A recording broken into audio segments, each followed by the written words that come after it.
Buenos días, hoy es sábado 21 de julio del año 2012. Estamos listos para iniciar la segunda emisión de Conversando con el Presidente, el programa de radio del presidente Funes.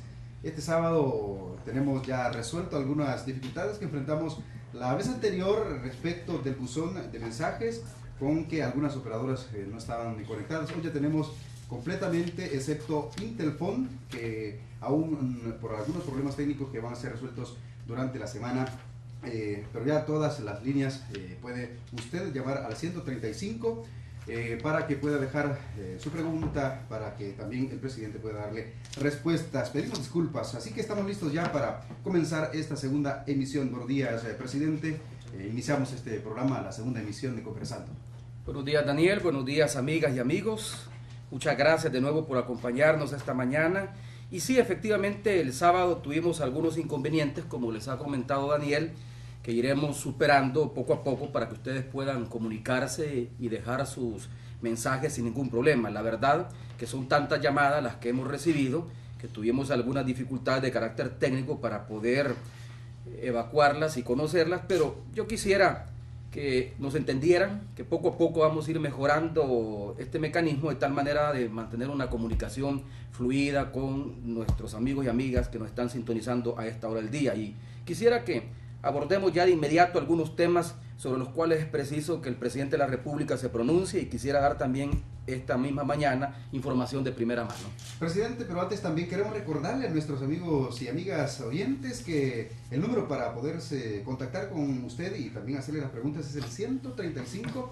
Puede llamarnos de manera gratuita con todas las operadoras excepto Intelfon, como ya lo decíamos, dejar su mensaje, su pregunta, y también puede enviarnos un correo electrónico a conversando@presidencia.gov.sb. Ahora sí, presidente, vamos a los temas de interés. Esta semana el conflicto de poderes entre la Asamblea Legislativa y la Corte Suprema de Justicia ha tomado mayor virulencia. La ANEP se ha retirado del Consejo Económico y Social. También los empresarios que acompañaban el asocio para el crecimiento con los Estados Unidos se han retirado temporalmente, y hasta se ha pedido al gobierno de los Estados Unidos que aplique sanciones a El Salvador, presidente. Bueno, ¿quiénes lo han solicitado?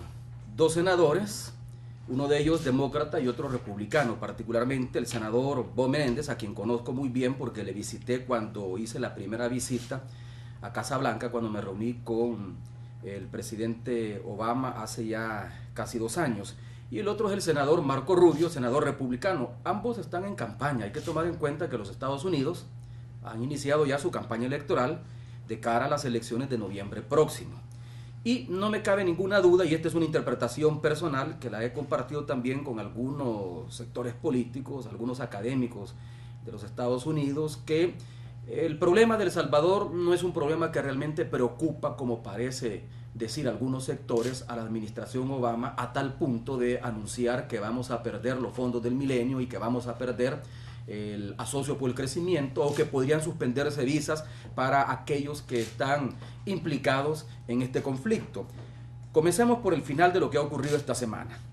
El jueves de la semana pasada hubo una reunión entre el subsecretario de Comercio de los Estados Unidos, el señor Walter Bastián, junto con el equipo de trabajo que dirige el ministro de Economía, y han estado trabajando acá en nuestro país las diferentes agencias gubernamentales, tanto el gobierno de los Estados Unidos como del gobierno de El Salvador, para hacer avanzar justamente el asocio por el crecimiento. Estamos preparando para la tercera semana del mes de enero del próximo año una convocatoria masiva a inversionistas extranjeros, a empresas transnacionales que pueden situar a nuestro país como destino de sus inversiones. Y esto lo estamos haciendo junto con el gobierno de los Estados Unidos. Y justamente este era un evento que yo ya había anunciado que se podía desarrollar a finales de este año, en el cuarto trimestre, pero por ocasión de las elecciones en los Estados Unidos y que un evento similar se está llevando a cabo en Colombia, se decidió en conjunto con el subsecretario de Comercio que la mejor fecha era finales de enero, la tercera semana de enero.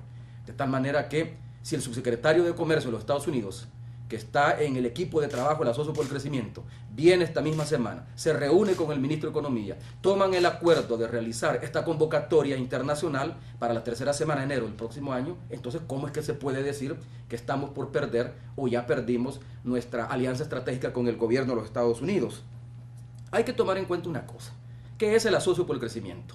Se trata de un acuerdo de largo plazo, Se trata de un acuerdo en virtud del cual tanto el gobierno de los Estados Unidos como el gobierno de El Salvador identifican y trabajan por remover los obstáculos que hemos tenido históricamente a lo largo del crecimiento, que son dos fundamentalmente: el problema de la violencia, que ya estamos comenzándolo a resolver al reducir los homicidios de 14 homicidios diarios a 4 o 5.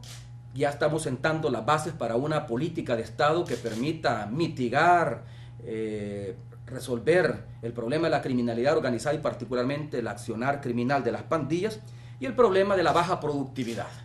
De hecho, hay un conjunto de leyes que están por presentarse a la Asamblea Legislativa, ya una de ellas se presentó, la Ley de Asocios Público-Privado, que crearán el marco jurídico que permitirá aumentar la productividad del país y hacer de El Salvador un lugar más seguro para que los inversionistas extranjeros puedan invertir y rentabilizar sus inversiones acá. Ahora, hay que decirlo también, no hemos tenido ninguna comunicación oficial de ninguna instancia del gobierno del presidente Obama que nos indique de que el presidente Obama o el Departamento de Estado está pensando romper esta alianza estratégica o está pensando sugerirle a la Corporación del Milenio que no entregue el segundo compacto tal como lo ha prometido y que lo firmaríamos en noviembre próximo.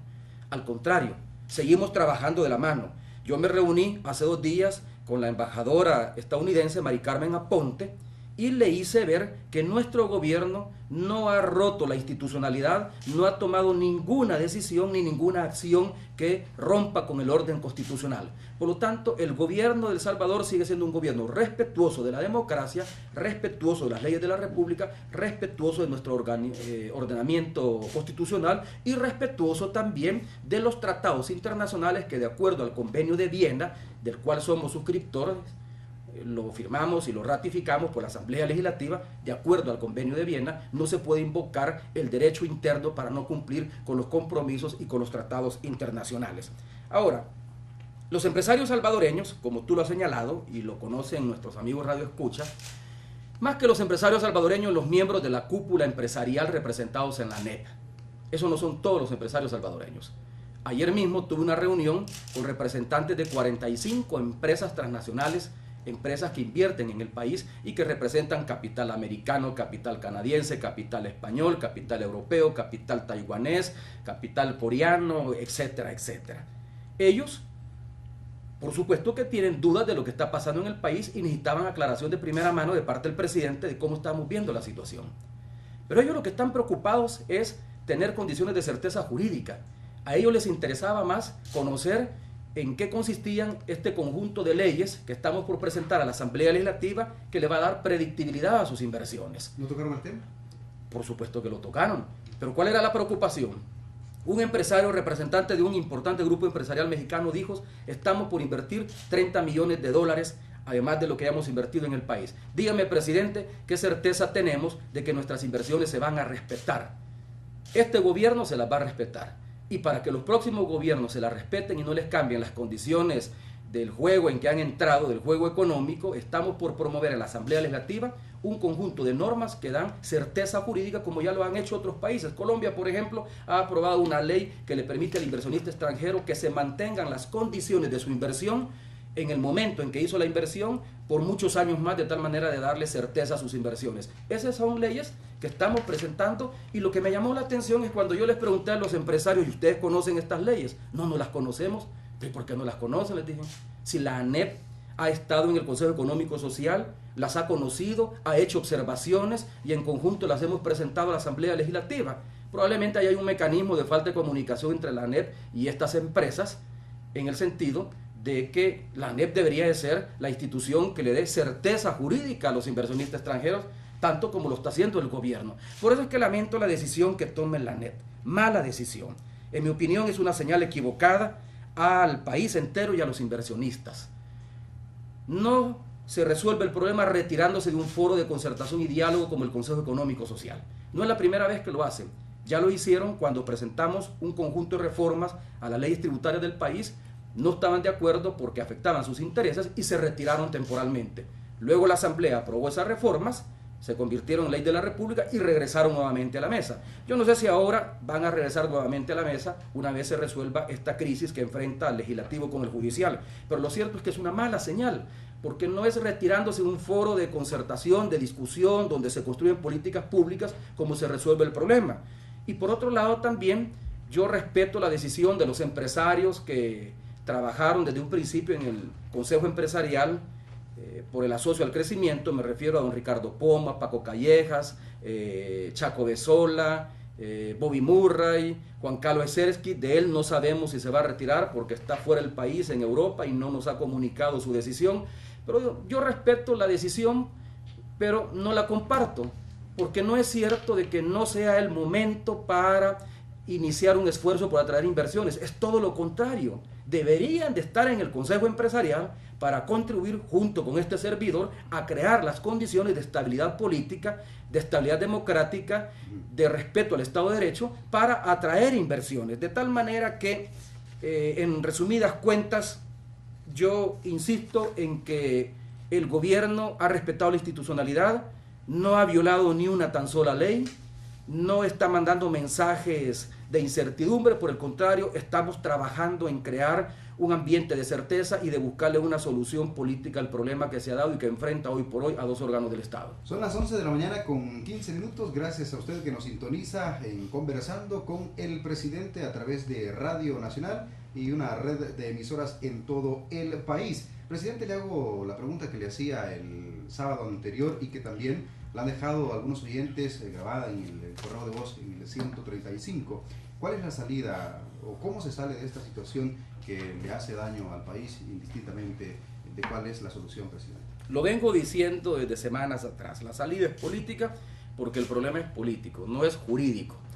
Es un problema político que ha tenido una expresión jurídica y que ha llevado al enfrentamiento de dos órganos del Estado. Y en la medida en que el problema es político, por lo tanto debe tener una salida política. Los partidos políticos deben sentarse. Yo estoy haciendo buenos oficios. El día de ayer, ante los empresarios que nos visitaron aquí en Casa Presidencial, les planteé que iba a interponer mis buenos oficios para acercar posiciones y lograr un clima de entendimiento entre los partidos políticos que están enfrentados. Hay una cosa que los radioescuchas tienen que saber, amigos y amigas que nos siguen en este programa. Aquí no se trata de un enfrentamiento entre, por un lado, el presidente de la República y 4 partidos políticos versus 4 magistrados de la Sala de lo Constitucional. Así está mal planteado el problema. Primero, el presidente de la República no tiene que ver en esta confrontación. Cuando la Sala de lo Constitucional declaró inconstitucional el movimiento o transferencia de un ministerio a otro porque no pasaba por la Asamblea Legislativa, nosotros obedecimos la sentencia. Y hasta ahora no ha habido ni una tan sola sentencia, mientras yo me he desempeñado como presidente de la República, que no haya sido cumplida y ejecutada por este servidor y por mi gobierno. ¿Quiénes están enfrentados? Los diputados, la mayoría del Pleno Legislativo, no el FMLN, Gana, el Partido de la Esperanza, PES o Concertación Nacional, CN. La mayoría legislativa, porque entre todos estos partidos hacen cerca de 50 votos contra una minoría legislativa, que es el Partido Arena. Y además de eso, la mayoría legislativa contra decisiones de 4 magistrados de la Sala de lo Constitucional. Esos son los que están enfrentados. ¿Dónde está el origen del problema? En el control de las instituciones que por años se han disputado los partidos políticos, que por 20 años ha tenido la derecha, representada por Arena, acompañada por instituciones como la ANEP y FUSADES, y por eso es que ellas entran en este conflicto sin que nadie les haya llamado y les haya abierto la puerta para que entraran. Porque uno se pregunta, ¿y qué hace la ANEP y qué hace FUSADES en este conflicto? Si no son los actores fundamentales que deben de resolverlo. ¿Y en qué contribuye la ANEP retirándose del Consejo Económico Social o llamando en forma inescrupulosa al presidente de la República como presidente golpista? ¿En qué contribuye la ANEP? ¿Qué legitimidad tiene la ANEP para llamarle al presidente de la República como presidente golpista?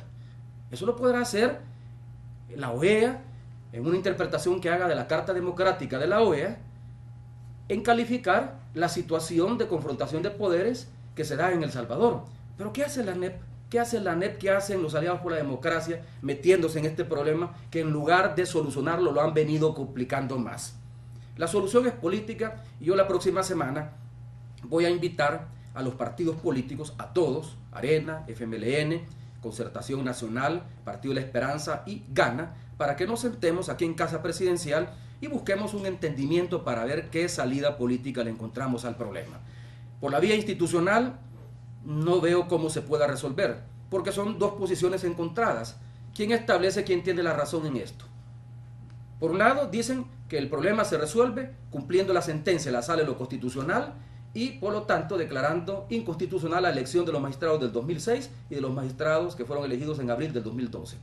Por el otro lado, está la mayoría legislativa, la Asamblea, que interpreta que la Corte Constitucional no tiene facultades, o más bien la Sala de lo Constitucional no tiene facultades para reformar la Constitución, porque la Constitución en ninguno de sus articulados establece que la Asamblea no puede elegir más de una vez, solo establece que elige la Asamblea y que lo hace por mayoría calificada, es decir, por 56 votos. Entonces, unos sostienen que la Sala de lo Constitucional ha rebasado sus funciones y ha intervenido en funciones del órgano legislativo y por eso es que recurren a la Corte Centroamericana de Justicia, y otros sostienen que la Sala Constitucional tiene la última palabra en asuntos constitucionales y las elecciones del 2006 y del 2012 son inconstitucionales. ¿Quién tiene la razón? Por esa vía no le vamos a encontrar solución al problema. La vía es política y por eso es que yo estoy proponiendo una salida política que a más tardar la próxima semana resuelva este problema, ya sea que se haya pronunciado o no se haya pronunciado a la Corte Centroamericana de Justicia. Muy bien, presidente, vamos a ir a una pausa, no sin antes decirle a nuestros amigos y amigas Radio Escucha que estamos en vivo por Radio Nacional y la red de emisoras que integran la Asociación de Radios y Programas Participativos de El Salvador, ARPAS, también Radio Sonora, YSKL, Qué Buena, Radio La Chévere, Radio Ranchera, Radio La Caliente y La Campeonísima en San Miguel, Radio Segundo Montes en Morazán, Radio Iscanal de Usulután, Radio Coco en Sonsonate, Radio Soda Estéreo en Santa Ana y otras emisoras de todo el país. En diferido estamos a través de Radio Fiesta de 12 del mediodía a 1 de la tarde en el 104.9 y de 1 a 2 de la tarde por Radio 102.9. Vamos a una pausa, ya regresamos con las preguntas de nuestros amigos y amigas Radio Escuchas. Radio Nueva Generación.